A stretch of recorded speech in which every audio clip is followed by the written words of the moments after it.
Hey everyone, Mad Hatter here, and yeah, today we're going to be covering on whether or not Venette is worth summoning on, if you should summon for her, or maybe should you just skip her, right?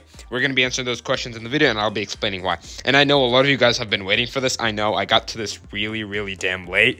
I'm what, half a week late at least? However, I had studies, I was busy, I was editing other videos, so I'm sorry for getting to this so late. Let's begin.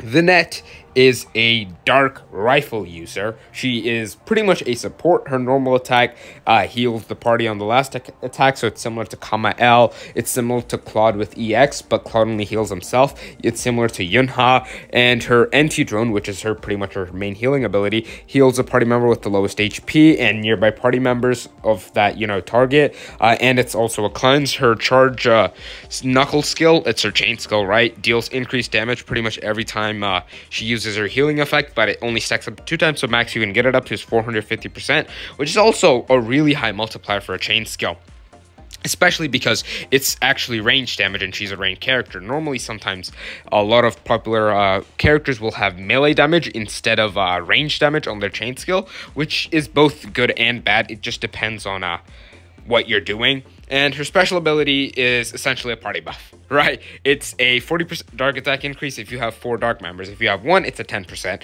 and 2, 20%, 3, 30%. For every dark member, essentially, you're going to be getting 10% attack up to 40%. So yeah, it's literally just a party buff, right? It's 8% less than, I think, Ascended Karina's. So yeah, it's just a really damn good special ability. And her actual party buff is weapon skill regen speed plus 30% and skill damage plus 30%, which is really rare. I think only 2 or 3 characters have it, and I can't remember the last time a character got released with that. So it's really damn good. Just looking at this raw kit, it's really powerful. And while yes, this is really leaning into mono darks because of her special ability, you can realistically run this with 2 to 3 dark characters. You'll be fine, especially because Ogma's around. So yeah, you're going to be getting 2 out of 4 darks, pretty much the best darks in the game, without having to worry about too much. So she is good just off the raw kit. So you should definitely summon for her, pull for her. She's great. And if you're re-rolling, for my friends that are re-rolling here, go for her and then go for Ogma.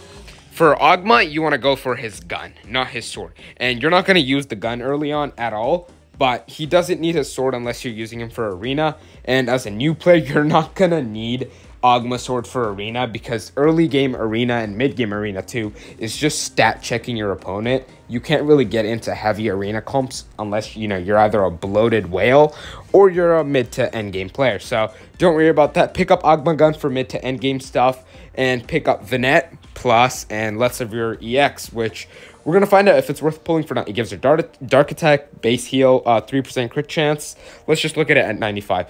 Dark attack, heal, crit chance, magazine size, skill damage, HP heal percentage. So it's really nice. It's slightly less on the defensive side because it doesn't have something like defense percentage and stuff, but it doesn't matter. She's going to be a mainly healer and somewhat of a sub DPS. So what it does is when using anti-drone, the number of drone increases to 2. And that's really damn good because she's essentially doubling her healing just with this alone, her healing output. Not the raw healing output, but whenever she uses anti-drone, it's going to be doing more than doubling her healing output because of, the heal stats and stuff you get. And when healing a party member, a shield, 20% of heal is created. That's really damn good. Now, this is why it's so good, because healing a character to full health and additional healing on top of that does nothing. It's useless.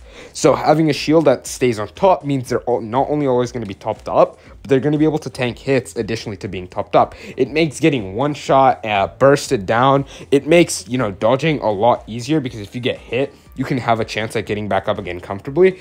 However, don't use this to sugarcoat your skill issues. Still get good, right? But it does make things better.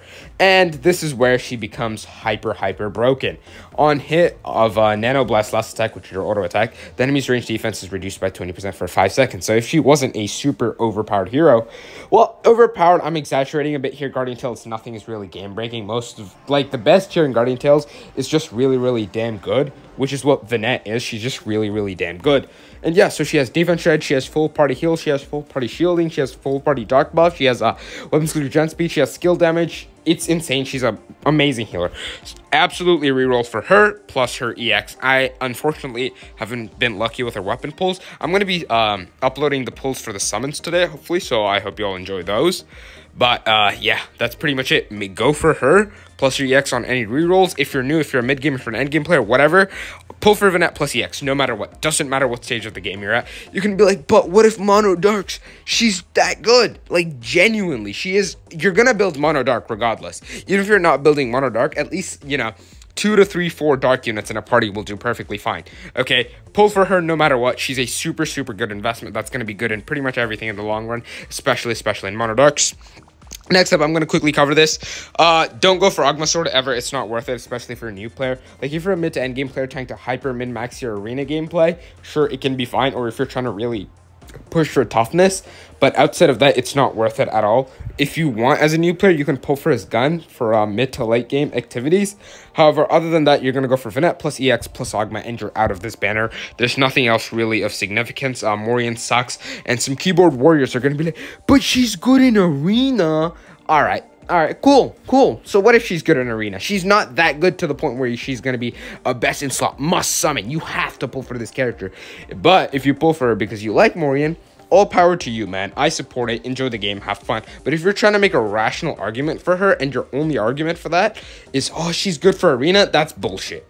Okay, that's complete and utter bullshit. At that point, summoning for Arena is better. Morian not only needs a high toughness specialized team for her, which means you're going to want pretty much at least 90% of collection, item, heroes, and stuff all done. So you're not going to be getting out-ratioed in stats, but you're also going to be wanting a specific specialized team and lots of stats for that to get the most use out of her, when you could just run better arena teams that are more budget friendly, right? I don't get it. Stop trying to hyper up a character all because they're remotely decent in one thing. She's bad overall, just doesn't do anything. Okay, if we're talking pure specialists, there's infinitely better pure specialists out in the game. So yeah, Venette plus EX, Ogma, and then you can hop out. Nothing else is of significance. If you care for waifus, especially like Lilith and stuff, feel free. Have fun in the game. You don't have to always follow meta. So mainly have fun, but I am going to always tell you the efficient option first because I believe you should have the choice. So yeah, I hope you all enjoyed this one. If you found this helpful, make sure to subscribe, like, leave a comment, and join the community Discord. I'm sorry for being late on this. I promise I'll cover future updates a lot sooner. So yeah, I will see you all.